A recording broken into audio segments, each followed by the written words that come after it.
और पूरे देश में सब जगह आज पर्व मनाया जाता है। और अगर देखें तो ये पर्व केवल अपनी भारतीय संस्कृति में, दूसरी जो संस्कृतियां हैं वहाँ इस तरह का कोई आयोजन या कोई पर्व आदि तो देखने में नहीं आता है। तो ये जो पुण्य पर्व है गुरु पूर्णिमा का, और जो गुरु है तो गुरु का सामान्य अर्थ है रास्ता बताने वाला। और हमारे ऋषियों ने इस बात को स्पष्ट किया कि गुरु तो कोई भी हो सकता है, एक छोटा बच्चा भी हो सकता है, जहाँ से हमको कुछ जानने को मिले अपने जीवन को ऊपर उठाने के लिए। उन सबको हमारे ऋषियों ने गुरु के रूप में स्वीकार किया। जैसे आप लोग भागवत में सुनते हैं दत्तात्रेय जी ने 24 गुरु स्वीकार किए। तो इसका एक शिक्षा गुरु तो अनेकों हो सकते हैं, कि जहाँ से भी हमको शिक्षा मिली वो हमारे गुरु।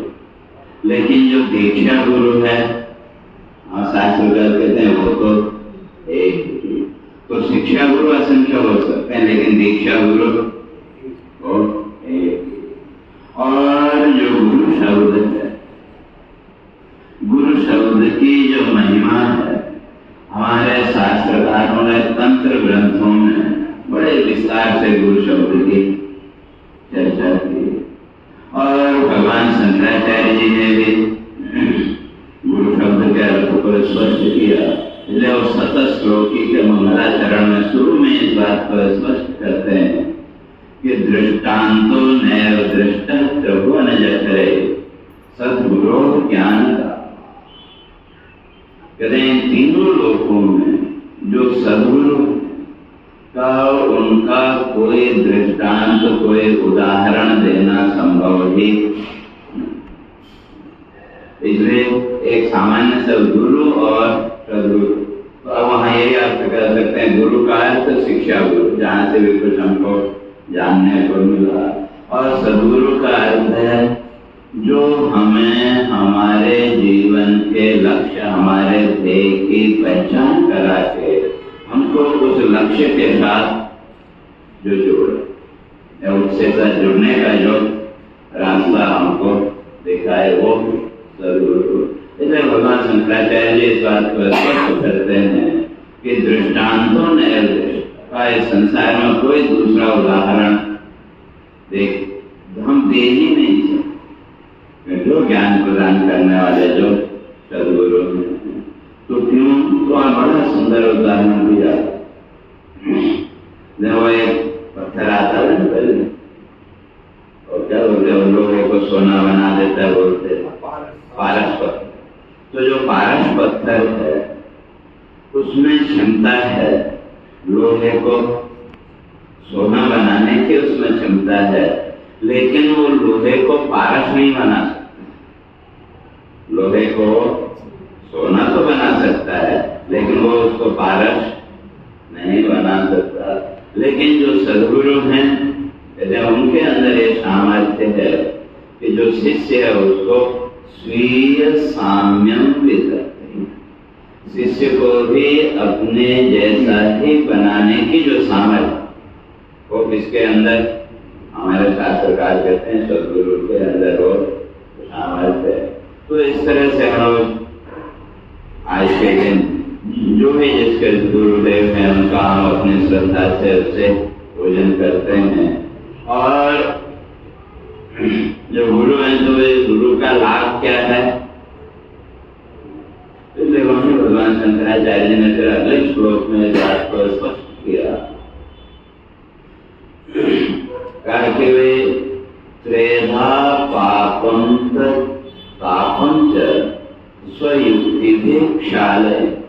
ऐसे जो सद्गुरु हैं तो वो व्यक्ति के जीवन के 3 प्रकार के पाप, शारीरिक, वाचिक और मानसिक, तीन प्रकार के ताप, आदि भौतिक, आदि दैविक और आध्यात्मिक, अपने वचनों के द्वारा स्वयुक्ति, और वो युक्तियां भी कैसे जो मन में आए वो नहीं, बल्कि शास्त्र सम्मत। इसलिए हमारे उपनिषदों में भी सदगुरु का लक्षण बताते हुए इस बात को स्पष्ट किया कि जो गुरु है वो कैसा होना चाहिए।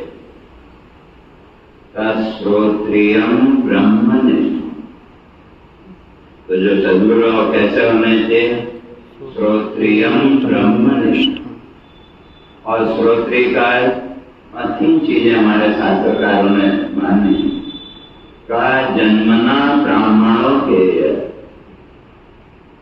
संस्कारात् द्विज उच्यते, विद्याभ्यासात् भवेत् विप्र, त्रिभिः श्रोत्रिय उच्यते। कहते जन्मना ब्राह्मणों के, जन्म से ब्राह्मण कुल हो, और उसके अंदर संस्कार भी होना चाहिए। लेकिन केवल जन्म से ब्राह्मण होने से वो ब्राह्मण बन जाएगा ऐसा नहीं, इसलिए उसके संस्कार भी, तो इसलिए संस्कारात् द्विज उच्यते। तो जब उसका विधि पूर्वक शास्त्रीय विधान के अनुसार जब हमने संस्कारों का किया तो वो क्या कहलाया? द्विज। द्विज का अर्थ भी ब्राह्मण। आपके घर में कोई कर्मकांड आदि कराने आया तो उसको संस्कृत में द्विज शब्द के द्वारा, वो भी ब्राह्मण। और तीसरा है विप्र। विप्र का अर्थ भी ब्राह्मण।